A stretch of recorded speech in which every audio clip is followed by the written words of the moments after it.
ჩემი ყოველდღიური საქმიანობა პირდაპირ არის დაკავშირებული სხვადასხვა სახელმწიფოსთან მჭიდრო თანამშრომლობაში და ამიტომ ევროპულ ქვეყნებში ვიზიტი საკმაოდ ხშირად მიწევს.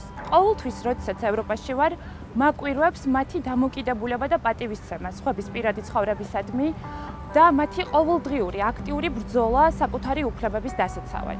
სწორედ ამიტომ ჩემი ერთი წუთი მინდა დავუთმო ჩვენს უფლებებს, უფრო კონკრეტულად კი ჩვენს უფლებას დავიცვათ საკუთარი პირადი ცხოვრება.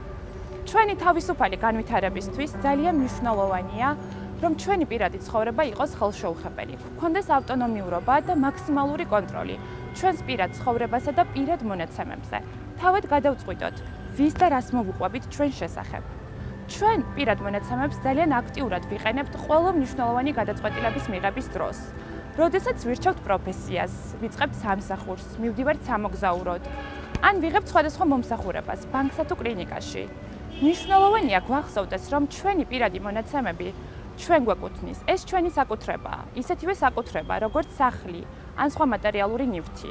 დავფიქრდეთ, მანამ სანამ ჩვენ შესახებ ინფორმაციას სხვას გადავცემთ, ან საჯაროდ გავაზიარებთ. დასასრულს მინდა ისევ იმ საკითხს დავუბრუნდე, რითიც დავიწყე.